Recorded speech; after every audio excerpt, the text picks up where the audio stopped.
നമ്മളെ വീട്ടിൽ നമുക്ക് വേണ്ടി പന്തലുയരുന്നത് രണ്ട് കാര്യങ്ങൾക്കാണ്. ഒന്ന്, നമ്മളെ കല്യാണത്തിന്. ആ കല്യാണത്തിന് എന്ത് വാടകക്കെടുത്ത താറപ്പായകളും ആ വീട്ടിലേക്ക് ക്ഷണിച്ചു വരുന്ന ആളുകൾക്കുള്ള ഭക്ഷണവും ആ കുടുംബത്തിൽ ഒരുക്കും. ഇതേപോലെ മരിച്ചു കിടക്കുന്ന നമ്മളെ വീട്ടിൽ നമുക്ക് വേണ്ടി പന്തലൊരുങ്ങുന്നൊരു ദിനം എന്റെയും നിങ്ങളുടെയും ജീവിതത്തിൽ വരാനുണ്ട്. നമ്മളാ മരിച്ചു കിടക്കുന്ന വീട്ടിൽ 1000 സ്വപ്നങ്ങളോടുകൂടി കെട്ടിപ്പടുത്ത നമ്മളുടെ വീട്ടിന്റെ സിറ്റ് ഔട്ടിലോ ഡൈനിങ് ഹാളിലോ ഒരു കട്ടിലിൽ നീണ്ടു നവർന്നു കിടക്കുന്ന സ്വന്തം മരണത്തെക്കുറിച്ച് നിങ്ങൾ ഓർക്കണമേ എന്നാണ് അള്ളാഹുവിന്റെ തിരുദൂതൻ ആവർത്തിച്ചോർമ്മപ്പെടുത്തുന്നത്.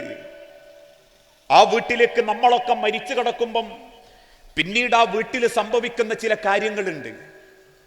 വാർത്ത നാട്ടിലാകെ കാട്ടുതീ പോലെ പടരും. ഈ പാനൂരെ ഏതോ ഒരു കല്യാണത്തിന് പുഞ്ചിരിച്ചിരിക്കുന്ന ഒരു ഫോട്ടോ, ആ ഫോട്ടോ ഒന്ന് ചെറുതാക്കി തല മാത്രം വെട്ടിയെടുത്ത് നാട്ടിലുള്ള സർവ്വ വാട്സപ്പ് ഗ്രൂപ്പുകളിലും നമ്മളെ ഫോട്ടോ വെച്ചിട്ട് അടിയിൽ വരും, ഇന്നാ ലില്ലാഹി വ ഇന്നാ ഇലൈഹി റാജിഊൻ. ഇന്ന സ്ഥലത്തെ ഇന്ന ഹാജി ഇത്ര വയസ്സ് മരണപ്പെട്ടിരിക്കുന്നു, പാനൂര് ഖബർസ്ഥാനിൽ ഇത്ര മണിക്ക് മയ്യത്ത് നമസ്കാരം എന്ന് പറയുന്ന ഒരു വാട്സപ്പ് വാക്കായി, ഒരു മെസ്സേജായി നമ്മളുടെ മരണം ഈ നാടൊന്നാകെ പടരും. നമ്മളോട് പിണക്കമുള്ളവർ, നമ്മെ കണ്ടാൽ ചിരിക്കാത്തവർ, നമ്മൾ പറഞ്ഞ സലാം മടക്കാത്തവർ, ഇവരൊക്കെ നമ്മളെ വീട്ടിലേക്ക് കയറി വരും. ആ കയറി വരുന്ന സമയത്ത് നമ്മൾ പറയാറുണ്ട്, നാട്ടിലുള്ള കുറച്ച് ചെറുപ്പക്കാരൊക്കെ ഇതുപോലെ 19 കസേരയും 150 കസേരകളും വാടകക്കെടുത്ത് 10-15 താറപ്പായകളും എടുത്ത് പെട്ടെന്ന് ആ വീട്ടിലേക്ക് എത്തും, നമ്മളെ വീട്ടിൽ. പിന്നെ ആ വീട്ടിൽ നിന്ന് ആകെ കേൾക്കുന്ന ഒരു ശബ്ദം ധൈര്യക്കുന്നറിയോ? ഒരുത്തം മറ്റോനോട് ഇങ്ങനെ അല്പം ശബ്ദം താഴ്ത്തിയിട്ട് പറയും, ആ കയറ് ആ പ്ലാവുമ്മലേക്ക് കെട്ടിക്കോ, ഈ ഭാഗം ഈ തെങ്ങുമ്മലേക്ക് കെട്ടിക്കോ. ആൾക്കാർക്കൊന്ന് വന്നാൽ ഇരിക്കാനുള്ള സൗകര്യത്തിന് വേണ്ടിയിട്ട് കുറച്ച് പൂച്ചെടികളൊക്കെ എടുത്തു മാറ്റി നമ്മളെ വീട്ടിന്റെ മുറ്റത്ത് കൃത്യമായ ഒരു കസേരയിട്ട് നമ്മളെ അവസാനത്തെ ജീവിതത്തിന്റെ അവസാനത്തെ സെക്കൻഡ് കാണാൻ വേണ്ടി ആളുകൾ വരും. ഓരോരുത്തരും നമ്മളെ മയ്യത്തിന്റെ മുഖത്തേക്ക് നോക്കി ഒരു ഭാഗത്തേക്ക് മാറിയിരിക്കും. അല്പസമയം കഴിയുമ്പോഴേക്കും കല്യാണ ദിവസം നിക്കാഹിനിറങ്ങാനായില്ലേ എന്ന് ചോദിച്ചതുപോലെ ചില കാരണവന്മാരൊക്കെ ഒന്ന് വാച്ച് നോക്കിയിട്ട് പറയും, എനിക്ക് കുളിപ്പിച്ചിട്ട് എടുക്കുക, പെട്ടെന്ന് കുളിപ്പിച്ചു കഴിഞ്ഞാൽ പിന്നെ വരുന്നവർക്കൊരു സൗകര്യമായിരിക്കും. അന്ന് വരെ ഒറ്റക്ക് കുളിച്ചിരുന്ന നമ്മളെ 4-5 ആളുകൾ ശരീരത്തിന്റെ പല ഭാഗങ്ങളും പിടിച്ച് മറക്കുള്ളിലേക്ക് കൊണ്ടുപോകും. അന്ന് വരെ ഒറ്റക്ക് വസ്ത്രം അയച്ചിരുന്ന നമ്മളുടെ ശരീരത്തിന്റെ ഓരോ വസ്ത്രങ്ങളും കുടുക്കുകളും നമ്മളെ കുടുംബക്കാരോ ബന്ധുക്കളോ അയച്ചു മാറ്റും. അന്ന് വരെ ഓരോ കപ്പ് വെള്ളവും ശരീരത്തിന്റെ ഓരോ രോമകൂപങ്ങളിലേക്ക് ഒഴിച്ച് ശരീരത്തിന്റെ സർവ്വഭാഗങ്ങളിലും വെള്ളമെത്തിയെന്നുറപ്പിച്ച് തലതോർത്തി പുറത്തേക്കിറങ്ങിയിരുന്ന നമ്മളെ ശരീരത്തിൽ കൃത്യമായി വലതുഭാഗത്ത് വെള്ളമൊഴിച്ചവര് നമ്മളെ കുളിപ്പിക്കും. ഒരു പുതുമണവാളനെ പോലെ 3 വെള്ളത്തുണിയിൽ പൊതിഞ്ഞ് വീണ്ടും നമ്മളെ വീട്ടിന്റെ സിറ്റ് ഔട്ടിലേക്ക് നമ്മളെ ശരീരം കൊണ്ടുവെക്കും.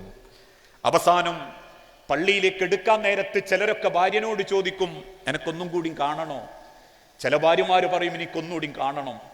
2 മക്കളുടെ തോളിൽ, അതല്ലെങ്കിൽ കുടുംബക്കാരായ ഏതോ സ്ത്രീകളുടെ കൈ പിടിച്ച് കണ്ണു നിറഞ്ഞ് വിതുമ്പിക്കരഞ്ഞുകൊണ്ട് നമ്മളെ പെണ്ണ് നമ്മളെ മയ്യത്തിന്റെ അരികിൽ വരും.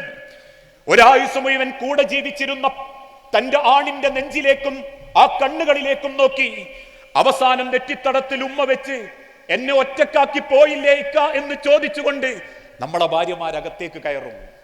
മരിച്ചത് ഭാര്യയാണെങ്കിൽ കയ്യിലുള്ള ഒരു തോർത്തുമുണ്ടിൽ കണ്ണുനീരും തുടച്ച് ഒരായുസ് മുഴുവൻ കൂടെ കടന്ന പെണ്ണിന്റെ അവസാനത്തെ യാത്രക്ക് വേണ്ടി ആ വാപ്പ മയ്യത്ത് കട്ടിലിന്റെ മുൻപിലേക്ക് ഇറങ്ങി നിന്ന് നടക്കും.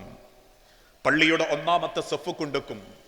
നെഞ്ചത്ത് കൈകെട്ടിയും നെഞ്ചുഭാഗത്ത്, അതല്ലെങ്കിൽ നെഞ്ചുഭാഗത്തേക്ക് നിന്ന് മക്കൾക്ക് തന്റെ ഉമ്മാക്ക് വേണ്ടി മയ്യത്ത് നിസ്കരിച്ചും വാപ്പാന്റെ തലക്കും ഭാഗത്ത് നിന്നും വീണ്ടും പടച്ച റബ്ബിന്റെ 6 അടി മണ്ണിന്റെ അരികിലേക്ക് കൊണ്ടുവെക്കും. 6 അടി മണ്ണിലേക്ക് നമ്മളെ ഇറക്കി വെക്കും. എന്നിട്ട് അതിന്റെ മേലെ ഒരു സ്ലേവ് ഇടും. ചിലപ്പോ ഉമ്മമാര് കണ്ടിട്ടുണ്ടാവൂല. 6 അടി മണ്ണിലേക്ക് മയ്യത്ത് ഇറക്കി വെച്ചതിന് ശേഷം അതിന്റെ മേലെ ഒരു സ്ലേവ് ഇട്ട് ഒരു തരി മണ്ണ് പോലും ആ മയ്യത്തിന്റെ ശരീരത്തിൽ വീഴാത്ത നിലക്ക് സ്ലേവ് ഇട്ടടയ്ക്കും. ഏതെങ്കിലും സ്ലേവുകൾക്കിടയിൽ വിടവുകൾ ഉണ്ടാകുമ്പോ മുകൾ ഭാഗത്ത് കൂടി നിൽക്കുന്നവര് പറിച്ചെടുത്ത ഏതെങ്കിലും ഇലകളോ പേപ്പറുകളോ കൊടുത്തിട്ട് പറയും, ആ ഭാഗം കൂടി ഒന്നുങ്ങളങ്ങ് അടച്ചു കളയണം. എല്ലാ ഭാഗങ്ങളും അടച്ച് ആ കബർ കളച്ചവൻ മണ്ണിൽ പുരണ്ട ശരീരവുമായി ആ കബറിൽ നിന്ന് മുകളിലേക്ക് കയറുമ്പോ ഒരു ഭാഗത്ത് നിന്നും ഒരാൾ ചൊല്ലിത്തുടങ്ങും, ആ മയ്യത്തിനുള്ള അവസാനത്തെ യാത്രയപ്പ് ഈ ലോകത്ത് ജീവിച്ചിരിക്കുന്ന അടിമകൾക്ക്, ആ ഖബർ കിടക്കുന്ന ആളുകൾക്ക് കൊടുക്കാനുള്ള ഏറ്റവും മനോഹരമായ ഒരു യാത്ര. അല്ലാഹുമ്മ സബ്ബിതുഹു ഇൻദ സുആൽ, അല്ലാഹുമ്മ അൽഹിംഹുൽ ജവാബ്, അല്ലാഹുമ്മ ജാഫിൽ ഖബ്റ അൻ ജംബി, അല്ലാഹുമ്മ ഇഗ്ഫിർ ലഹു വർഹംഹു, അല്ലാഹുമ്മ ആമിൻഹു മിൻ കുല്ലിൽ ഫസ, അല്ലാഹുമ്മ അല്ലാഹുവേ സബ്ബിതുഹു ഇൻദ സുആൽ, ഈ ഖബർ കിടക്കുന്നതിന്റെ വാപ്പയാ, നിന്റെ ഉമ്മയാ, ഇന്നലെ വരെ തോളപ്പിച്ച് മടമ്പപ്പിച്ച് പാനൂര പള്ളിയിൽ ചേർന്ന് നിന്നവനാ. അതുകൊണ്ട് റബ്ബേ സബ്ബിതുഹു ഇൻദ സുആൽ, നീ ചോദിക്കുന്ന ചോദ്യത്തിന് കൃത്യമായ ധൈര്യത്തോടെ അത് നേരിടാനുള്ള ഒരു കഴിവ് നീ കൊടുക്കണേ റബ്ബേ.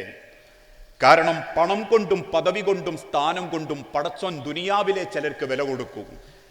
മണ്ണിന്റെ അടിയിലേക്ക് ഇറക്കി വെച്ച് കഴിഞ്ഞാൽ പണക്കാരൻ, പാമരൻ, ദരിദ്രൻ, ധനാഢ്യൻ, സമ്പത്തുള്ളവൻ, ഭംഗിയുള്ളവൻ, കാണാൻ വിരൂപൻ, എല്ലാവർക്കും ഒരൊറ്റ പേരേ ഉള്ളൂ, മയ്യത്ത്. അതുകൊണ്ടാണല്ലോ നമ്മൾ പിന്നെ മരിച്ച അബൂബക്കറാജീനെ എപ്പോഴാ എടുക്കുക എന്നല്ല ചോദിക്കുക, മയ്യത്ത് എപ്പോഴാ എടുക്കുക എന്നാ ചോദിക്കുക. അതുകൊണ്ട് റബ്ബേ സബ്ബിതുഹു ഇൻദ സുആൽ, ഈ ഖബർ കിടക്കുന്ന ഖബറാളിക്ക് ധൈര്യം കൊടുക്കണേ നാഥാ.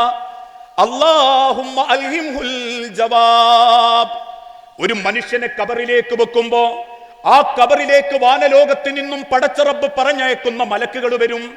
ആ ഖബറാളിയെ തട്ടി വിളിക്കും. ഖബറിന്റെ ഭിത്തിയിലേക്ക് ചാരിയിരുത്തി ചോദിക്കുന്ന ചില ചോദ്യങ്ങളുണ്ട്. മൻ റബ്ബുക, നിന്റെ റബ്ബാരായിരുന്നു, മാ ദീനുക. അതുകൊണ്ട് റബ്ബേ ആ ചോദ്യത്തിന് നിന്നോട് തർക്കുത്തരമല്ലാതെ പറയാൻ ഉത്തരങ്ങൾ കിട്ടാത്ത വെപ്രാളത്തിന്റെ കണ്ണുമീച്ച അവസ്ഥ ഈ ഖബറാളിക്ക് നീ കൊടുക്കല്ലേ റബ്ബേ. അല്ലാഹുമ്മ അൽഹിംഹുൽ ജവാബ്, തൃപ്തകരമായൊരു മറുപടി കൊടുക്കാൻ ഈ ഖബർ കിടക്കുന്നവൻ ഇങ്ങി കഴിവ് കൊടുക്കണേ നാഥാ. അല്ലാഹുമ്മ ജാഫിൽ ഖബ്റ അൻ ജംബി, ഏതൊരു മയ്യത്തിനെ ഖബറിലേക്ക് വെക്കുന്ന സമയത്തും ആ ഖബറിന്റെ ഭയാനകത, അതിന്റെ ഭീകരത, ആ മയ്യത്തിനെ ആത്മാവിനെ ബോധ്യപ്പെടുത്താൻ വേണ്ടി പടച്ച റബ്ബ് ഖബറിന്റെ രണ്ട് ഭാഗങ്ങൾ അങ്ങ് ഇടുക്കിക്കളയും.